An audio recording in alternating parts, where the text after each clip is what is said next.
It will be the first full day for Anthony Albanese at the ASEAN summit in Malaysia, where trade and security will be top of the agenda. Live to Kieran Gilbert in Kuala Lumpur. Kieran, Anthony Albanese's first commitment at ASEAN was to see the brand new Japanese Prime Minister. Yeah, brand new, only been Prime Minister for a few days, Prime Minister Takaichi, and they're two very, very different people, Laura. You've got the Prime Minister, our PM from the Labor left. You've got the hardline Conservative from Tokyo, a protege of Shinzo Abe, a former hard rock drummer, believe it or not, a big fan of Iron Maiden. They don't share music tastes, they don't share political alignment, but what they do share is the same challenge of navigating the biggest trading partner that both nations have, which is also happens to be the biggest security challenge that both nations have, and that is China.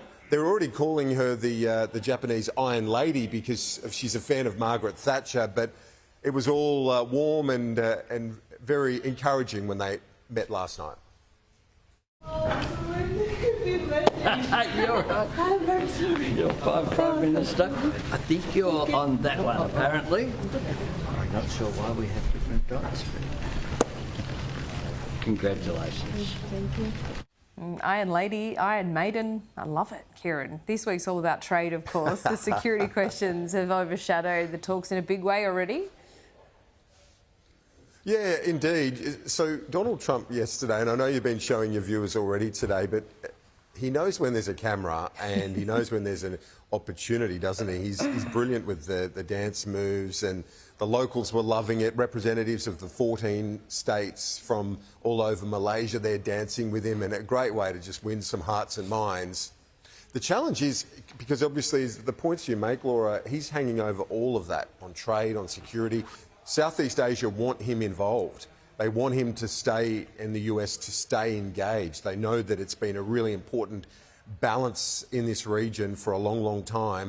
At the same time, they've got real issues with the trade tariffs because they've been copying it with the Trump trade tariffs, a lot of these developing nations. So it's this really interesting sort of, tangled balance between the trade and the security question. And as we mentioned, it's something our leader is grappling with, bigger nations like Japan are grappling with, and the new Japanese Prime Minister, along with the PM last night, making it clear that China and that security focus is very much on their agenda during their bilateral meeting last night.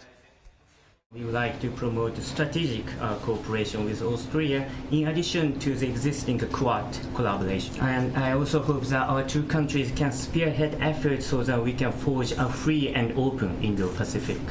The Megami frigates just takes that defence and security relationship to another level. So for Prime Minister Takaichi, heads back to Tokyo over the next 12 to 20 hours. Tomorrow morning, Donald Trump is heading there now to Tokyo today. She has her first meeting with Donald Trump tomorrow morning. That's going to be her first major diplomatic test. Apparently, Laura, she's considering buying a new fleet of Ford trucks as a bit of an olive branch to try and soften things with the deal maker. Well, let us know. Keep us posted. Kieran Gilbert in the wild. Great to see. We'll check back with you soon there in Malaysia.